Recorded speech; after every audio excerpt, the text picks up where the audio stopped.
আমরা এই শিব মন্দিরের নাম দিয়েছি মহাকাল মহাতীর্থ।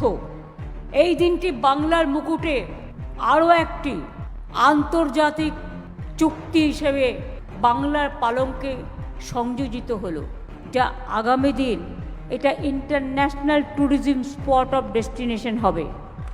মনে রাখবেন, এটা কিন্তু বিশ্বের অন্যতম বৃহত্তর শিব মন্দির হবে। ভগবান শিবের এক প্রকাশ রূপ হল মহাকাল, যিনি কালজয়ী। সময়ের ঊর্ধ্বে শিলিগুড়ি শহরের কেন্দ্রস্থলে মাটিগাড়া লক্ষ্মী টাউনশিপ এলাকায় 17.41 একর জমির ওপরে আমরা এটা করছি। মন্দির চত্বরটি রাস্তা থেকে দেখা যাবে। এই মহাতীর্থের দিনে 1 লক্ষ লোক আসতে পারবেন দর্শনার্থী। কমপ্লেক্সের মূল মন্দির ছাড়াও মহাদর্শনের জন্য বিশ্বের উচ্চতম হাইয়েস্ট মহাকাল মূর্তিও আমরা তৈরি করছি। এই মূর্তিটির মোট উচ্চতা হবে 216 ফুট। ব্রোঞ্জের মূল মূর্তিটির উচ্চতা হবে 108 ফুট। সেটা যে ভিত্তির ওপরে থাকবে সেটাও 108 ফুট, মোট 216 ফুট।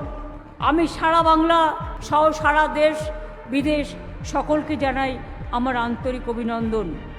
এই মূর্তির 108 ফুট উঁচু পেডেস্টাল ব্লকের মধ্যে একটি দোতলা মহাকাল মিউজিয়াম এবং সংস্কৃতি হলও থাকবে।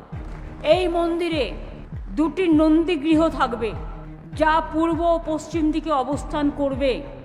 মন্দির চত্বরের সীমানা বরাবর 12টি অভিষেক লিঙ্গ মন্দির থাকবে। ভারতবর্ষের 12টি জ্যোতির্লিঙ্গের প্রতিরূপ থাকবে এখানে। এছাড়াও শিবালয়ের রীতি অনুযায়ী 4 কোণে 4 জন দেবতা থাকবেন। দক্ষিণ পশ্চিমে গণেশ, উত্তর পশ্চিমে কার্তিক, উত্তর পূর্বে শক্তি এবং দক্ষিণ পূর্বে বিষ্ণু নারায়ণ।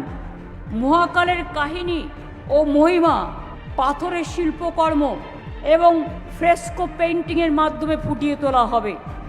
রুদ্রাক্ষ কুণ্ডু এবং অমৃত কুণ্ডুও থাকবে, যেখানে ভক্তরা পবিত্র অভিষেকের জল বাড়িতে নিয়ে যেতে পারবেন সেখান থেকে।